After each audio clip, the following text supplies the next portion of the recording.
Ang susunod na programa ay rated PG.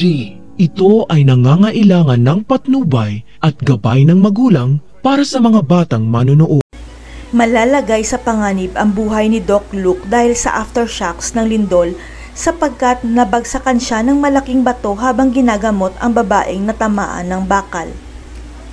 Hindi maiwanan ni Doc Luke ang babae dahil marami ng dugo ang nawala sa kanya, kaya kailangan niyang kontrolin ang bleeding sa sugat nito kaya pinaalis niya ang kasamahan niya. Kailangan kasi tulungan ni Doc Lindon, Doc Minor at Annalyn ang mga bata dahil nawala ng malay ang guardian nila dahil sa hypoglycemia kaya si Doc Minor ang nagpaiwan. Dahil maghahanap ng lalabasan si Doc Lindon at Annalyn para makahingi ng tulong at babalik sila para mailigtas ang naiwan nilang kasamahan at mga pasyente nito.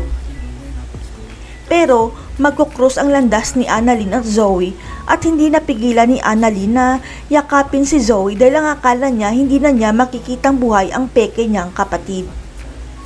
Pero panira ng moment si Moira kaya hatakin niya si Zoe para makalabas na sila at pabayaan si Doc Lindon at Annalyn na maiwan sa mga bata at sa lalaking sugatan.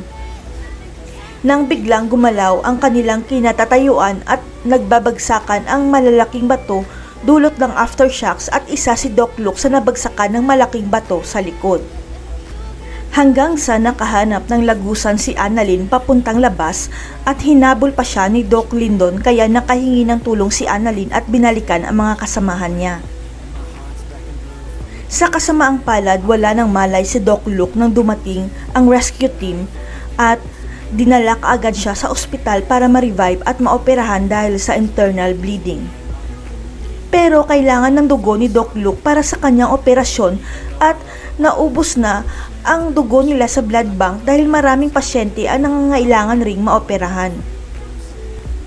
Kaya nagpresenta si Giselle na siya na lang ang magdodonate ng dugo kay Doc Luke para makatulong rin siya sa mga nabiktima ng lindol at sana mag-match silang dalawa.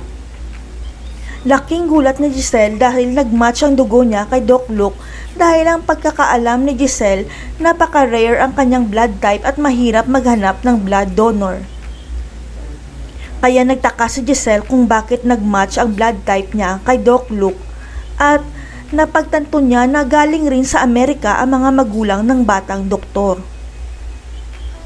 Kaya sikretong ipina-DNA test ni Giselle si Doc Luke at nagulantang siya sa lumabas na resulta sapagkat 99% match ang DNA test nilang dalawa. Ang hindi pala alam ni Giselle, ang mga kinalakihang magulang ni Doc Luke ang mag-asawa na umampun sa ipinamigay niyang anak sa Amerika at ngayon alam na niya. Dahil kay Giselle nadugtungan ang buhay ni Doc Luke kaya sa pagising ni Doc Luke, si Giselle ang una niyang nakita at sinabi nitong ako ang tunay mong ina, Luke. Malalaman na kaya ng lahat ang tunay na kwento sa totoong pagkatao ni Luke. Matanggap kaya ni Luke na si Giselle ang tunay niyang ina kahit inabandona siya noon? Abangan.